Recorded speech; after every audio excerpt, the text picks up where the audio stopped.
There are 4 vampires in my living room. The space is blanketed in darkness save for the dim light cast against the aged hardwood floor from the one window in the room. It's closed, painted shut by the previous tenant, but the chirp of a car horn in the distance still rings through the silence. None of them move. One leans against the exposed brick wall near my flat screen, while the others occupy the light gray L-shaped couch I saved up for months to afford. Do they think I can't see them? Surely they can hear the thundering heartbeats in my chest. I stand frozen in the entryway, my key still in the lock. My eyes shift to the clock on the stove in my kitchen. It's almost 1 a.m. Tonight has already been long, full of studying at the campus library. But the pit in my stomach tells me it's about to get a lot fucking worse. My right leg shifts back. Don't run.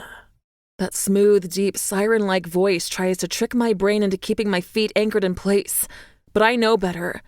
I whirl around, dropping my book bag in the doorway as I bolt for the bank of elevators at the end of the hall.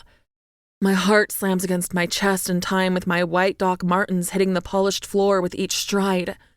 Calla! I swallow a yelp, turning to look over my shoulder as I keep running, only to find the hallway empty.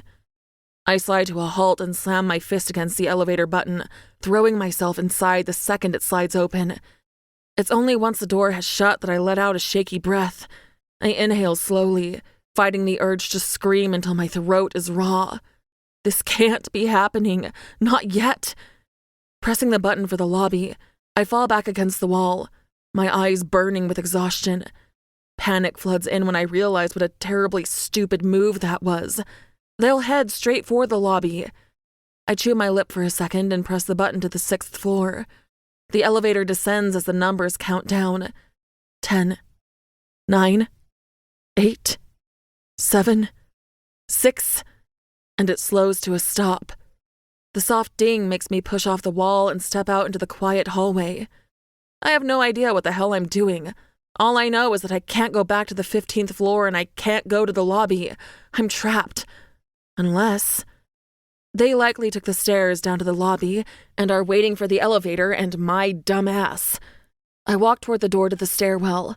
I can take that down to the parking garage and slip out onto the street from there. The door slams shut behind me, echoing off the concrete walls and stairs. I grip the cold metal railing as I race down the flights, noting the floor number painted in bright yellow on the wall at each landing. My deep brown hair clings to the back of my neck. I suck in a shallow breath as my feet hit the landing on the 2nd floor, and the door to the hallway flies open. I don't have time to scream. In the time it takes me to blink, I'm against the wall. Hands grip my shoulders, pressing my back into the concrete. My dull brown gaze flies up and collides with swirling silver irises. I immediately turn feral.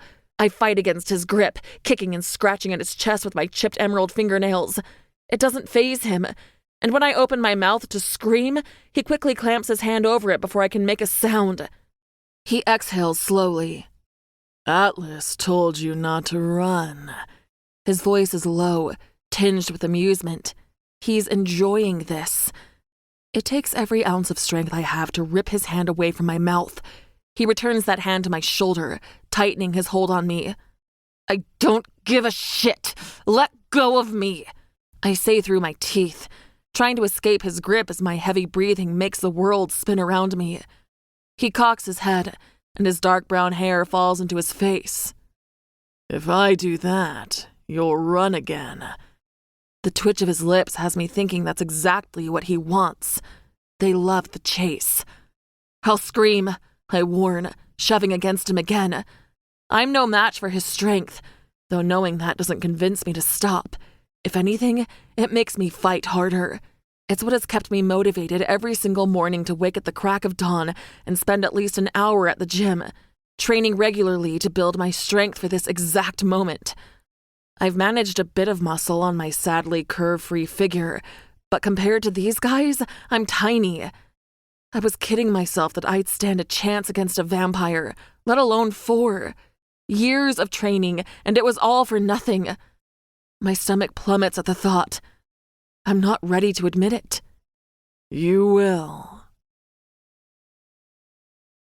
to keep listening to this audiobook. I've left you a link in the description so you can do it, at no cost thanks to Audible's 30-day free trial.